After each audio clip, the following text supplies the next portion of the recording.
for vacated or underutilized district buildings.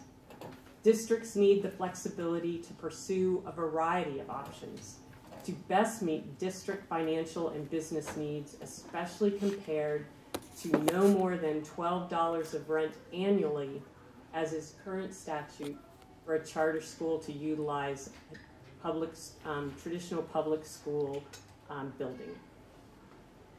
We recognize there are numerous components to House Bill 1363. I've covered many of them. Still, these are all focused on accountability and transparency for charter schools.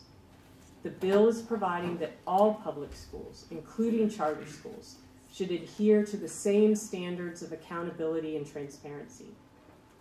I want to share a couple of incidents that demonstrate the imperative nature of accountability and transparency. A friend of mine enrolled their twice exceptional student in a Front Range charter school. He was settling into the fall school routine, and they believed the school would better meet his needs than a traditional public school. After the October count date, there were efforts to encourage the student out of the school by indicating the charter school was not a good fit for this bright, autistic student. The family worked to reassure the school that the placement was what they wanted, so he could be challenged by the curriculum that was offered. The pressure became too much to bear, and the family left the school. They filed a complaint to the State Board of Education, and there were numerous hearings. The situation was never resolved. They knew and were told by some that he was ushered out because of his autism. They didn't want to address these needs. The school was for bright students. In another case, it was discovered that 2 of 3 board members of a charter school were also the school administrators. These 2 wore both hats. The board granted favorable raises, sick leave, vacation pay, schedule perks, and more to the administrators themselves. This was a serious conflict of interest. None of us should accept these fiduciary conflicts of interest as appropriate or acceptable, not when the school board members are indeed the administrators that benefit financially from the decisions the board members are making about themselves. This is not acceptable in any public school. And in this bill, it will no longer be acceptable in charter schools either. In order to protect students, families, and staff from being subjected to violations of the public trust within charter schools that have taken advantage of the flexibility, lack of oversight, and lack of clarity of accountability and transparency, we must ensure accountability and transparency where it is lacking. Most charter schools likely do not find themselves in a place where these components are lacking. However, it is imperative that we ensure we level the playing field for all public schools. Members, I know many of you have heard from scores of opponents who are worried and concerned about the closing of charter schools. This bill is not about closing charter schools. It is about bringing in accountability and transparency for charter schools that is lacking, especially as compared to our traditional public schools. They can't be operating on different playing fields. It's just not fair. And it's not fair to students, it's not fair to families, and it's not fair to staff. Again, I can't stress this enough. This bill is focused on accountability and transparency. And that's what we're working on today. I urge an aye vote on this bill today. Thank you, and welcome, running from across the hall, Representative Garcia. Thank you, Madam Chair, members of the committee. Thank you all so much for lending your ear and your mind and your energy to this issue of revisiting the Charter Schools Code. We have a long night ahead of us, demonstrating that there is a lot of interest in this topic. I want to thank my co-prime, Representative Story, for all of the work and passion she has brought to this bill.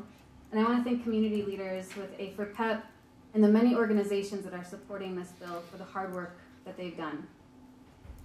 While we as a body analyze and review hundreds of pieces of policy each year, there are few issues that are especially emotive, and our children's education is one of them. I want to start by acknowledging and thanking each and every one of you here today, whether you're in support or opposed to this bill, for your deep commitment to the success of Colorado's children. I also want to state up front that we're not here to debate anyone's concern for children or anyone's desire for a high-quality education for our growing generation. I firmly believe that every single one of us here today wants this, absolutely, for Colorado's youngest children and older children. My co-prime did an excellent job in talking through the components of the bill and why these components are needed. And I want to emphasize that our intention for this bill is to ensure that all students and families are in the very best place where they can choose the very best school for their kids. And this is only possible when families have all the information they need to make an informed decision. This includes having a clear understanding of what waivers are, what waivers the school has, and what it means for their children. It includes where the funds are coming from and going to highlight any external influences on curricula, and feeling confident in the leadership of the appointed board of directors, that they reflect the community of the charter school where the school is located, and that the staff charged with the safety and education of their children are effective. What this bill does not do is shut down charter schools.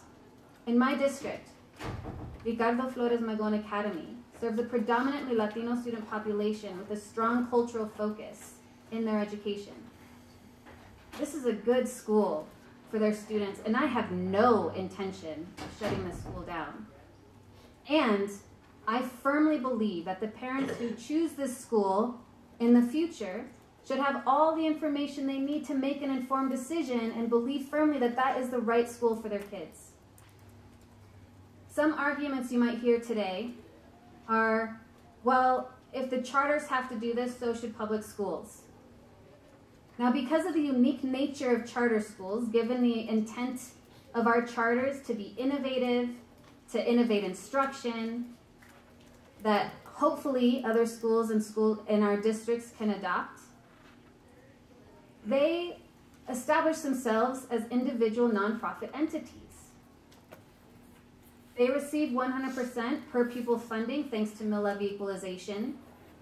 They do not have the same governmental checks and balances on finances that our traditional public schools and districts have. They have an appointed board, appointed by their own board. They are not required to accept all students like traditional public schools are. And they have the unique ability to raise funds directly as a nonprofit that our traditional neighborhood schools do not. Given these unique elements of our charter schools, not everything required of a charter school can be mirrored to reflect the practices of a public school, which is why when you hear, for example, that a school district board of directors is not always reflective of the school population, remember that our public school boards are an elected board, whereas a charter board is appointed internally. You may hear panic that we are giving an individual the right to appeal a district decision to deny a charter school contract. What you probably have not been hearing is that there's already a statute that allows for an individual to appeal in the case that a charter school contract is denied. The comments that this is allowing anti-charters advocates the right to appeal a charter contract fall flat because a statute already exists for anyone to appeal in the opposite direction. You will hear that this bill is eliminating a charter school's ability to fairly appeal a charter school's denial by eliminating the second appeal to the state board. One of the key tenets of our education system and in this state is local control. We have local boards because our students require local expertise to direct the public school system in the way that best meets their students' needs And when a local board denies a charter school for cause twice, that decision should be respected and upheld as the final decision based on what we hold so dearly in this state as local control. I know that many of you have been lobbied hard by the 11 registered lobbyists of Americans for Prosperity, a Koch brothers funded group, or perhaps you have seen the news reports from American Federation for Children claiming that we are trying to destroy 30 years of innovation. Remember that American Federation for Children is funded by Betsy DeVos, a self-proclaimed anti-public school leader. But I would urge you today, please consider our duty to the people of Colorado and promote transparency and accountability in publicly funded institutions, including our charter schools. Thank you. Thank you very much. Does the committee have questions? Representative Bradley. Thank you. My first question, because you talked about transparency, and I've delved into this because my kids go to charter school. The Financial Transparency Act, charter schools are subject to, and they also have to fill out the federal form, which is called a 990, which the public or the district schools do not have to. We talked about having checks and balances for as the same as public schools, but there's one component that the district schools don't even have to do right off the bat that charter schools actually have to do. And then we talk about, my kids have school fundraisers all the time from the district schools. Is there a reason in the bill that doesn't require the districts to complete a 990 for all of their affiliated entities like fundraisers, foundations, PTAs? It just seems, when we talk about transparency, the charter schools have an extra step in play, but the district schools don't. So I'd just like to hear what your reasoning is behind that. Representative Garcia. Thank you, Madam Chair. Well, first, the school board has a different financial reporting mechanism. They are already having to report their financial transactions. Each school is supposed to do so. The district is supposed to do so. The reason why we're including 990s is because, as I mentioned in my opening, charter schools are 501c3s, which, as nonprofits, your financial tool is a 990. In the bill itself, we are asking that they are releasing unredacted 990s so that the public can understand where the money is coming and going. When it comes to fundraisers, school district individual fundraisers, PTAs are nonprofits. They also have to submit 990s, file 990s, and release their 990s. Other entities like school foundations, so district foundations, Jeffco Schools Foundation, Denver Schools Foundation, all of our districts have foundations that are also nonprofits, they're charities, for the very specific reason of engaging in fundraising opportunities where they also have to be reporting their financials. Representative Weinberg. Thank you, Madam Chair, and what a privilege to be on the Education Committee today. I appreciate the bill sponsors bringing this forward. I just want to put this out so everyone understands this very, very plain and simple. I am a father of 2 kids in a charter school, 6-year-old and an 8-year-old that go to charter school. And a lot of the things that I'm hearing from you right now, it doesn't happen. Appointed board members, I don't know where you're getting that from. It doesn't happen. So I've got a few things, but I'll keep it nice and sweet. But the relevance of the topic, I don't know where you guys are getting this bill from, to be quite frank. And this is really spouting out some stuff. I have no idea what you're talking about. I'm very involved with my school board. I'm very involved with my charter school board. And they were not appointed by some tyrannical regime by each other on multiple times. So first question for you would be specifically, where are you getting that a school board and a charter school appoints themselves? How did they begin if that happened? Representative Story. Thank you, Madam Chair, and thank you, Representative Weinberg, for your comments. So not all charter schools operate the same, and I think I referenced in my comments that there are many charter schools, I expect, that are not lacking in transparency and accountability. the school where your students attend, your kids attend, may be one of those. But there are charter schools out there that are operating differently, that do have these issues. And the story that I shared, where the board was also the administrators, is a true circumstance. So it might not be your charter school, but somebody's charter school is operating that way, and it's not okay. There's conflict of interest there, serious financial conflict of interest. And so this bill, if the components that are listed in the bill don't resonate with you because your particular charter school operates in a way that none of this is applicable because your charter school does things differently. They share the financial revenues and expenditures are available online so families can see them, then that's not going to apply. And your charter school is not going to be in a place where it needs to address the circumstances that are in the bill. Representative Weinberg. Thank you, Madam Chair.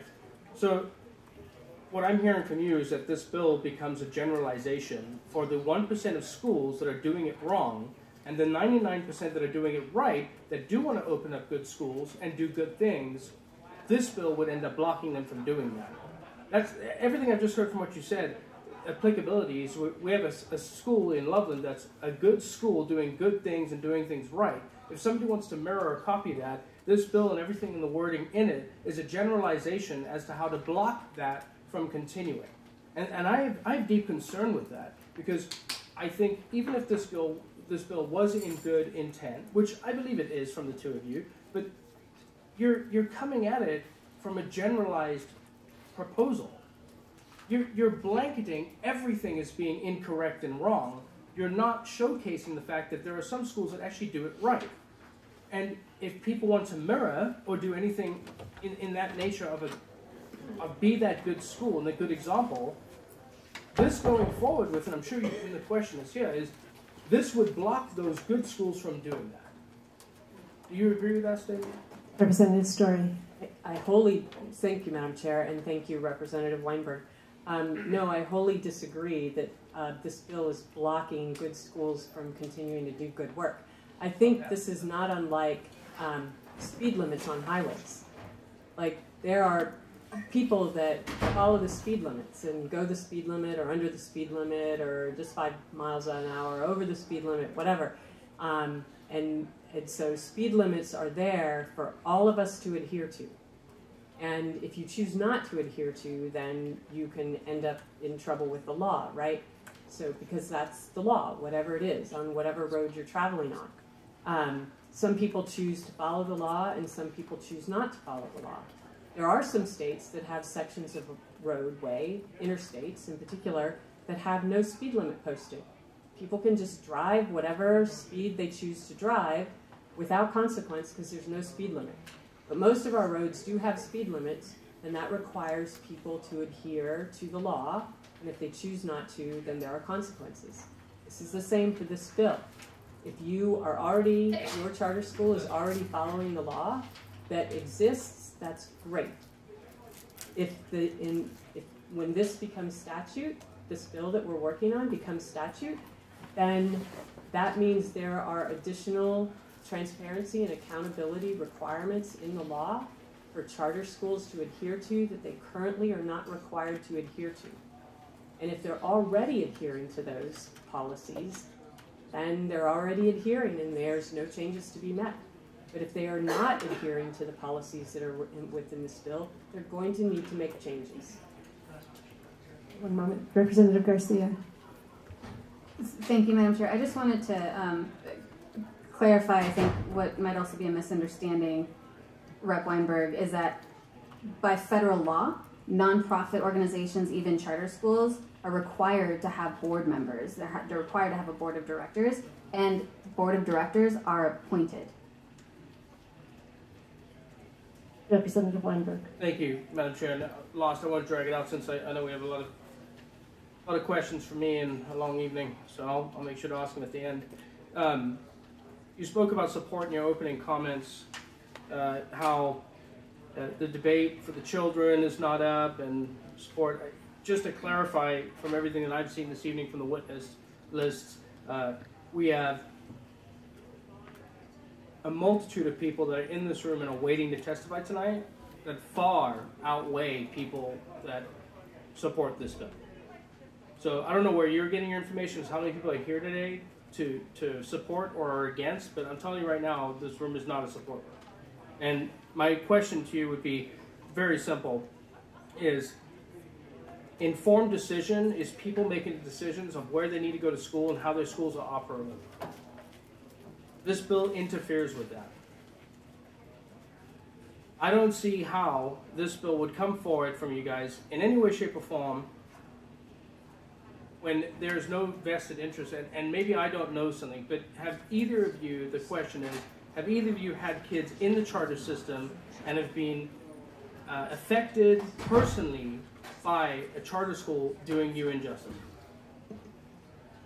Representative Garcia. Thank you, Madam Chair. I don't think it's a surprise to anybody. I don't have children. I've worked in a charter school. I run an organization that unfortunately has to go in and intervene and mediate almost 2-3 times a month because parents are either being blocked by certain charters from taking their kids out of school because it's October or because it's not count day yet. And then once count day passes, then finally they say, yeah, you can go. Or because bullying isn't being addressed, or because the teacher that the student has and they have an IEP and they're on and supposed to have this IEP enacted is not actually happening. These are the things that I have to deal with in my job. So I've seen it directly with families that are negatively impacted because there is not transparency and accountability. So if you want evidence, next time I'm going to call you and ask you to come with me, Representative Weinberg. I'm thrilled that you yourself have a fantastic experience. And that's great. A ton of people have a great experience. But everything we do in this building is based on direct experience. At least it should be. And when it's 1 or 2 or 20 or 1,000 people that have an experience, it's worthy of consideration. And your experience, sir, is not reflective of everyone's experience. So I encourage you to consider that. A&L Bacon.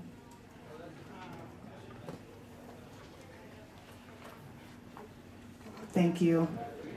I'd like to ask a few questions, and I'll testify later. In regards to this bill, I want to ask you of some of the underlying principles and values in which you bring some of the information. I started with knowledge. Do we believe knowledge is power? And there is actually a whole network of schools called the Knowledge is Power program. And so, on this principle, do you believe that knowledge is power and that parents having more access to that knowledge might increase their power and their activation with their schools? Representative Garcia. Absolutely. Representative Story. Thank you, Madam Chair, and thank you, Representative Bacon. Absolutely. I think our best decisions are made when they are informed decisions. And the more information we have about whatever our scenario is, provides an opportunity to make the best decision we can, no matter what it is, but especially public education for our kids. I think as parents, there are many parents that are going to be here and that are going to testify, and I think parents, by and large, want to do what's best for their kids, and having that knowledge base is important. A&L Bacon. And I know for one of our sponsors, you work with a parent group, and I'm curious in your advocacy in putting together this bill, have you heard from parents, particularly in their asking about their ability to be in a space where they can also make decisions about their schools? your bill, in fact, the first section requires that at least 1/3 of the board has parents or legal guardians of the students who are enrolled at the school. In your work with parents, have you found that parents would like to be at the table in making decisions about their kids and their schools? Representative Garcia. Thank you, Madam Chair, and thank you for the question. And the answer is yes. We have, in my organization, I also just want to be clear, that doesn't matter. In my organization, we have several different programs, and one of our programs has made up of parents, a group of parents all across the state. And when they're communicating, there's parents that are there in traditional public schools, some that are in charter schools, and they talk about how some of the parents are part of their school accountability boards. They've run for those seats. They were elected by their peers, and now they're serving on the school accountability board of their traditional public schools. The parents that have their children in charter schools don't have that same opportunity because charter schools are still not required to have school accountability boards. And so when that's the case, they don't understand or recognize that they could actually maybe possibly try and get on the board of directors, but that is such a far removed thing because the board of directors at times is made up of people that don't even live in the state or don't even live in the community or they've never met. So the idea of having the ability to be a decision maker in the school, to them, is removed. A.M.L. Bacon. Thank you. And I just wanted, because my next question were about SACs and DACs, which are in statute, and they came about, the School Accountability Committee, to be sure community could have a touch point with district schools who are not managed. District schools don't have boards. They have a school board, but they have a whole infrastructure, and the way that families can engage are with the accountability committees, but those aren't necessarily required for charter schools, which you just heard. Can I ask one more question? Yes, you may. Thank you.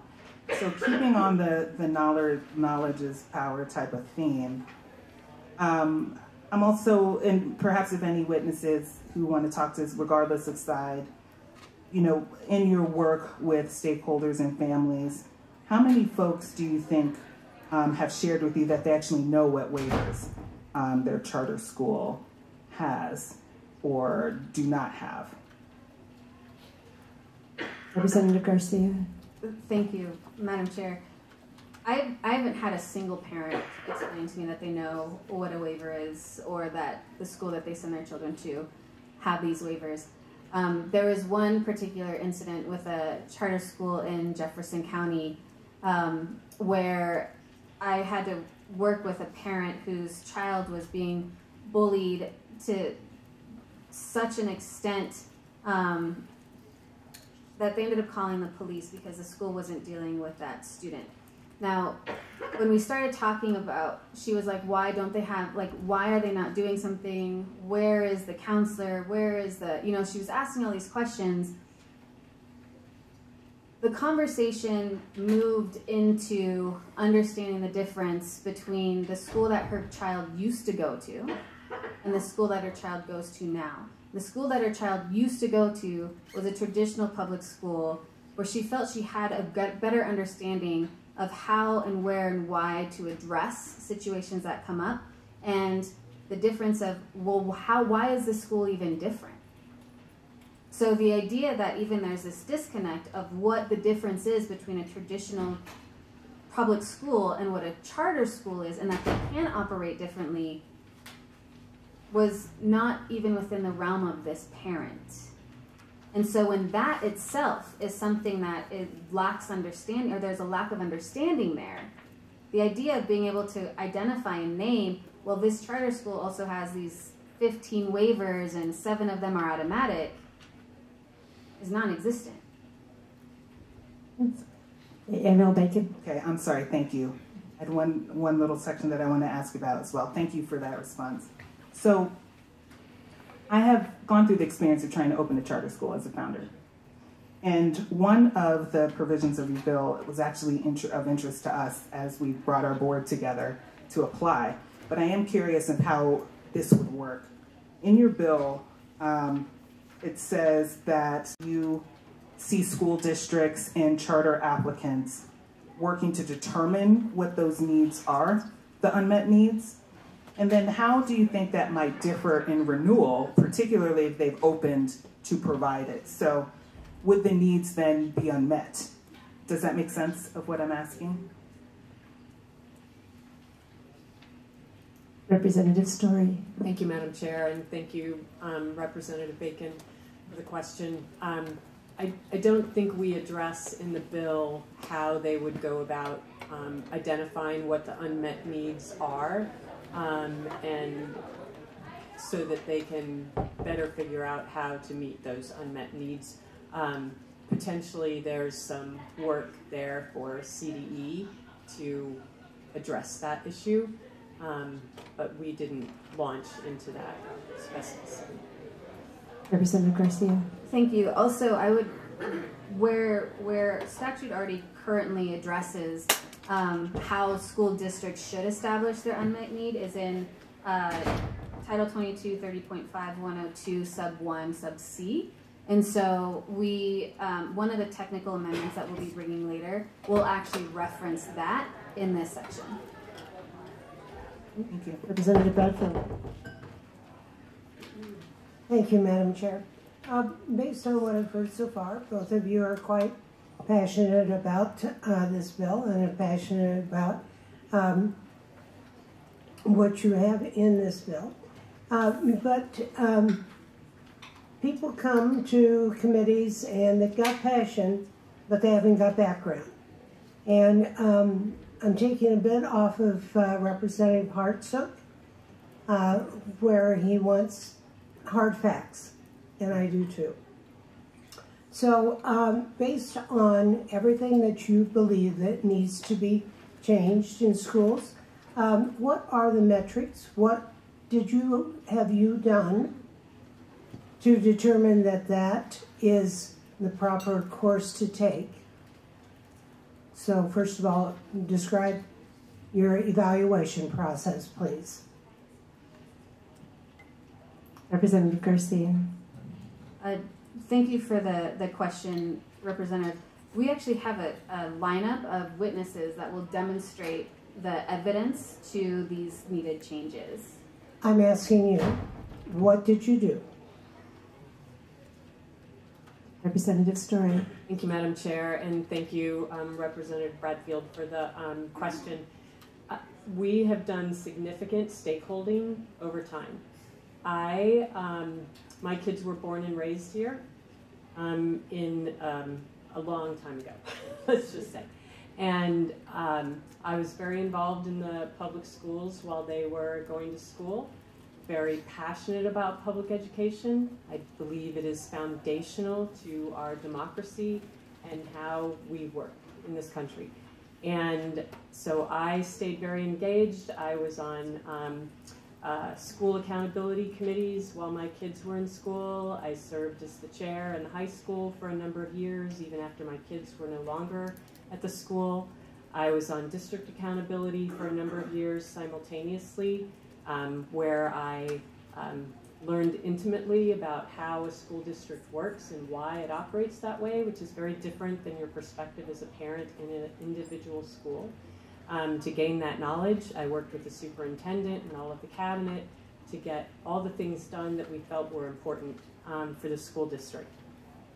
So I have that experience when I came to the legislature. I continue to be a very strong advocate for public education, recognizing that having a strong public education available for all students is really, really important. And I remain passionate in that way. But for this bill, it was a matter of talking with stakeholders, like finding out what the concerns were. Much of the things that are in this bill are things that I heard about when I was a parent or when I was involved in accountability committees along the way before I was an educator. But I also have had a multitude of opportunities to visit with education stakeholders. I was the vice chair on Senate Education Committee for 4 years. So I am very familiar with the stakeholders across the spectrum in the education realm within this building, and many of these things have come up over time in conversations. And so now here we are at this time with a bill that is addressing many of the needs that I've heard discussed over time. Representative Bradfield. Okay, so of the 269 charter schools that we have in this state, how many have you worked with personally? Representative Story. Thank you, Madam Chair, and thank you, Representative Bradfield, for the question. I have not worked with them personally. My children have never attended charter schools, but just because I haven't been engaged with a charter school in particular, I know plenty of people who have children in charter schools, and many of them appreciate and enjoy their charter schools as much as any other student enjoys their traditional public education schools. Representative Garcia. Thank you, Madam Chair. As I mentioned earlier, I've had experience. I worked at DSST. I've also have had many engagements with parents and with charters, as well as traditional public schools in my career. I can't number them for you, but it's been a significant amount. Representative Bradley. Thank you. Just on that note, when I come present a bill, we're all about stakeholdering. So I find it interesting that we didn't stakeholder the actual charter schools that this bill is saying are not transparent or accountable. I find that very interesting that we wouldn't bring opponents to the table, because I feel like I get thrown under the bus if I don't do that. Conflict of Representative interest. Bradley, for just a second, these are just the sponsors. We have 100 or so people, so We were asking them if they had stakeholder with the charter schools out of 269, and they said no. That was not the That question. wasn't the question. no, that wasn't the question. She My asked how many apologies. that they had worked with, so yeah, thank you. That was a stakeholder. Okay. Conflict of interest. You had said that they're not susceptible to the same thing that the district schools are, but it looks like according to statute, conflict of interest rules in Colorado Revised Statute 7-128-501 apply to charter schools, and then the passage of CRS 22-30.5-104.9 made it doubly clear that charter schools were also covered by the same conflict of interest rules that apply to school districts. And then we also have CRS 24-18-101. So I'm just trying to figure out why we feel like the charter schools aren't subjected to conflict of interest rules that the districts are. Representative Garcia. Thank you, Madam Chair. So where the charter schools are held under conflict of interest provisions is actually in an ethics code. And so there isn't actual specific, other than IRS regulations, there isn't anything specific that prohibits a board member of a charter school from being able to benefit financially from a charter school's financial activities. I think what we're going to do is, yes, Representative Young. Thank you, Madam Chair, and thank you to the sponsors for bringing this bill. I have worked in the charter school space the 30 years that they have been in existence. And I like many things about this bill, and I appreciate your reflecting some of our conversations about the bill to try to look at making sure we have that equity between public schools, and one of the public schools is charter schools in this bill. On page 23 and 24, there's references to publicizing attrition and of students and faculty and administrators. And currently I'm not aware, and I'm easily informed, that that is not a requirement for public schools to post. But if I'm incorrect, I'm ready to stand informed. Representative Garcia. Thank you, Madam Chair. It actually is, and we double-checked, particularly with the school district. whether or not they do that at the same with the same intention in this bill on an annual rate when they enter school and at the beginning of the school year and at the end of the school year, and the answer is yes. That's for students. Sorry, Representative, Madam you're Chair. fine. That's for students, also for faculty and administrators. Representative Garcia. Thank you, Madam Chair. Thank you for the correction. No, we did not check on that part. Thank you. And so we will have to figure that piece out. Okay, thank you.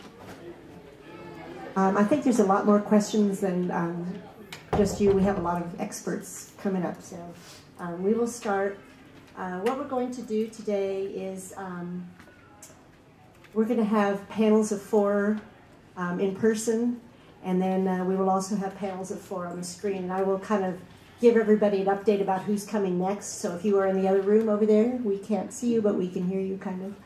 Then you'll have time to come on over and we can get going with this. Everybody will have 2 minutes to speak. There's a timer on there. One of the hardest things about speaking in this room is how to turn that darn microphone on. So there's a little sign next to it that shows you how to do that. So there's a little, yeah.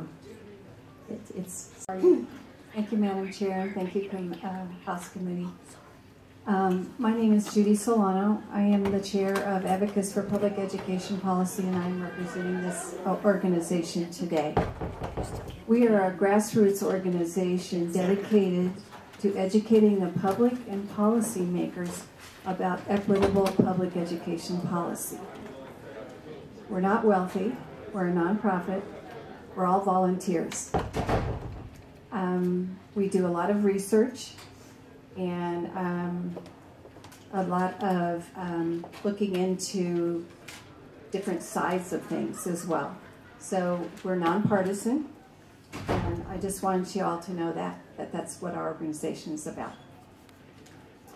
So we have researched quite a bit of what we're going to say today, and we have a folder, a binder for each of you, because it is a really comprehensive bill, and there's a lot to it. And so I think each one of our members is going to speak a little bit about each of the issues. But first of all, I just want to tell you the original intent of the 1993 Charter Bill was to give a group of concerned parents and teachers the ability to establish schools with flexibility to try new innovative approaches of instruction to meet the needs of at-risk children. Over the past 30 years, charter school law has changed substantially, resulting in the loss of local control by district school boards, the weakening of oversight, transparency, and accountability to the taxpayers.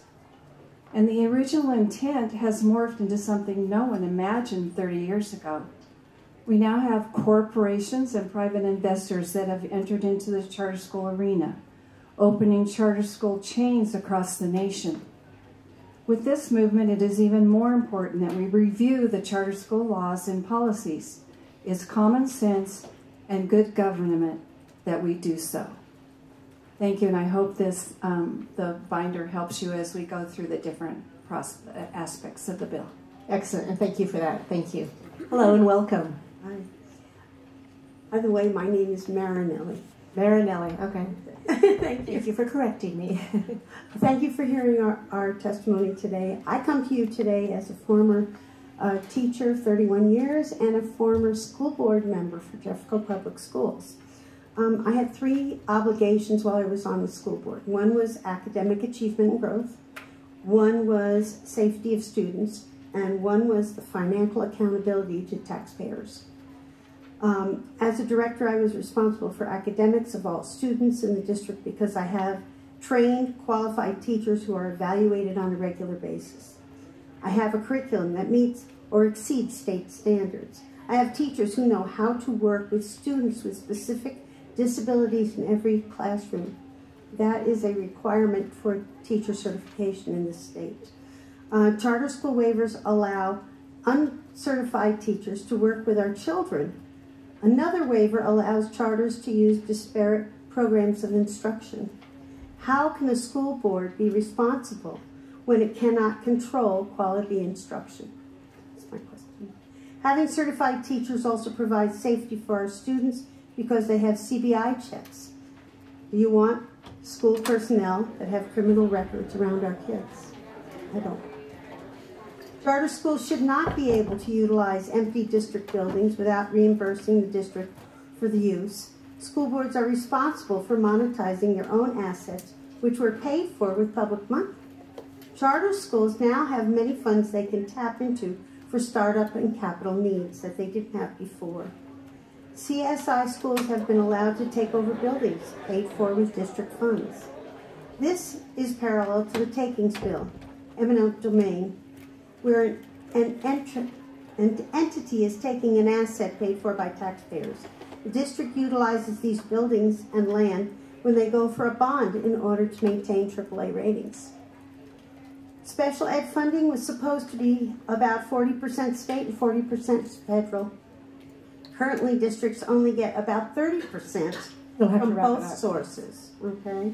A portion of every student's PPR must go to support special education programs. Charter school student PPR is not paying this shortfall, so we have to move. Please wrap up. Take more from other kids. Okay. Great, thank you. Sorry, we have a lot of people here, so I've got to do the timer stuff. So I'm sorry. Don't kill the messenger. Thank you. I'm sorry. Hello and welcome. Do I push a button? No, I think it's all on. You're good to go. Okay. My name is Manuel Solano. I'm an attorney and a graduate of Adams City High School in District 14. English is my second language. Spanish is my first language. When I moved to Colorado, I didn't know a word of English. And because of public schools, I was able to get a good education. Thank you, public school teachers. And I have been involved with public education ever since I benefited from it. I'm here to request that you vote to pass HB 1363 and send it to the entire floor for debate. Education is an issue that is important to everyone in the state of Colorado and the nation. And to have an honest debate on the floor where people can voice their respective districts' opinions are tantamount to true democracy. To cut it off before a debate on the floor is not good government. The bill is many issues are in consideration. I believe all students deserve a highly qualified teacher. The issue I will discuss is the charter school's ability to waive the requirement that teachers be licensed. Public school teachers are experts in their field of emphasis. To earn a teacher degree and certification, they must have a BA and must take numerous classes to get the initial licensure. They then take additional programs to obtain a professional teacher license, which includes supervision by mentor teachers, ongoing professional development, ethics training, and performance evaluations to ensure that you are a highly qualified educator. You'll have to wrap it up too, please. Thanks. Yes, there are other steps. You become a master teacher certificate. You become a master teacher. And all of that is who's the beneficiary? Students. Thank you. And thank you. Thank you very much. Hello and welcome. Thank you. My name is Mike DeGeer, and I've been a Colorado educator for over 50 years. My message supporting this bill is on the critical issue of public trust and how taxpayer dollars are being used. Last month, the Pew Research Center reported that local governments are facing an unprecedented public trust crisis. Research shows that trust correlates strongly with an informed electorate. Our K-12 system has been impacted by this trust issue. If you support this bill and enable it to move to the full House, there can be higher levels of openness, public awareness, and increased understanding of the issues which the bill is attempting to remedy. One issue needing more clarity, which will create more trust, is financial transparency. While some, but not all, charter schools share information on financial transparency, unfortunately the details are not always readily available nor easily understood by the general public. We all know, like it or not, the devil's in the details. Trust will be enhanced when citizens and families have full and complete information on all revenues, expenditures, and grants of all charter schools. For example, an examination of the charter school grant information through 990s, when it could be obtained, provides scant knowledge of the source, purpose, or the use of additional resources, or how they interact with the public funds that taxpayers provide to the charters. A second area is the composition of local charter school boards. Just like the locally elected district school boards, all charter boards are charged with fiduciary responsibilities regarding the use of resources. While some charter schools provide full information about their members and their connection to the school, many others do not, and in some larger networks, there are board members who are part of financial organizations that are connected to the funding for those same charter schools, which raises concerns regarding potential conflicts of interest. Approving this bill will give both parents and citizens an increased level of knowledge and trust. It will eliminate the questions regarding the additional resources that some, not all, charter schools receive that often create inequities in student funding compared to traditional schools. This is an opportunity to restore trust for everyone involved in the public education system. Wow, that was really fast and right on target. For a copy? Oh, it's all there. Thank you. So the panel will have, the committee will have 7 minutes to ask questions today. Anybody have any? Oh, a new person. I haven't seen you here in the room. Yes, Representative Bradley. Thank you. I'll be very quick. I heard testimony that the charter school teachers aren't CBI checked. Is that what you're sticking to? You're saying that all teachers who are certified teachers have to go through a CBI check. That is not necessarily true for teachers who are not certified. If you're not certified, you don't go through that process. Representative Bradley. Last question. I'm having a hard time with the credentialing or certifying teachers. I love teachers. My sister is a teacher. But having a standard like that when kids are still failing to read and write at grade level, I don't think is the standard we should be putting on teachers. Just my 2 cents. Thank you. Representative Hamrick. Thank you, Madam Chair. This is for Ms. Marinelli. You mentioned special ed and the inequities of how special ed kids are sort of served in charters versus public schools. Can you elaborate on that? Ms. Marinelli. Yeah, one of the things that happens is that charter schools don't always have the staff to handle certain kids. I mean, certain kinds of disabilities need specialized help. And so often the charter schools will ask those kids to go back to the traditional schools. Then it ends up to be an imbalance, because then the traditional schools are taking all of or most of the students that have disabilities, while the charter schools don't need to deal with that. And they also are not paying that unreimbursed part of the special ed funding that comes from every student's PPR. Representative Hamrick. This question is for former Representative Solano. You mentioned how the initial bill, the intent was to sort of provide schools that sort of met issues that the traditional publics couldn't handle. Could you go over some of the more, I won't say egregious, but waivers that charters now have? Representative Solano. Sure. So in your binder is a list of all the waivers that are automatic right now. And we do have former Senator Evie Hudak that's going to talk about all of these waivers. But I can tell you right away that most of them have to do with teacher employment. So charters don't necessarily have to offer benefits. There's one waiver that talks about the curriculum and the textbooks, and I think that if you're an authorizer, if you're a district that's authorizing a charter school, you should be that should not be an automatic waiver, because you really need to know what kind of curriculum and textbooks that these charter schools are using, because you're responsible. Even you're responsible for all the kids in your district. not just the ones that go to the traditional public schools, but you're responsible for all of them. And so, and then there's about teachers in charter schools are waived from a lot of the benefits and the protections that teachers get in traditional public schools. For instance,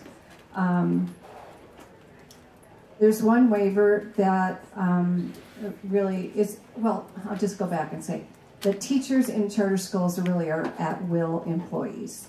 They do not have the protections that the teachers in traditional public schools have. So these are automatic waivers. This was done 30 years ago. I think it's time that we have a really good look at what's being waived automatically. And if you have a charter school that wants to hire teachers that are at-will employees, they need to be able to express why they are doing that, or why they need that, why they don't need to have certified teachers. That needs to be a discussion. It shouldn't be an automatic waiver. So it's not something that they couldn't do, but I think it's something that the school boards need to have oversight of. And I'll go into more detail when our Senator Hudig. Many people to go. Yes. Are there any other questions? Yes, Representative Luisi. Thank you, Madam Chair. Thank you all for testifying. I'm sorry I missed some of your testimony. So I live in Colorado Springs. I represent a very big military community, and a lot of our military spouses are teachers at charter schools because they move around so much. So do you support an automatic waiver for those teachers? Representative Solano. Well, I'm really not familiar with that, but here's the deal. When you're a certified teacher, you go through a lot of training, and it's not just maybe in, say, you're a history teacher. So you go, you know, you're trained to teach history. But however, you also need to know child development, and you need to know things that you know, a non-certified teacher may not have. You may be a really good, good at science.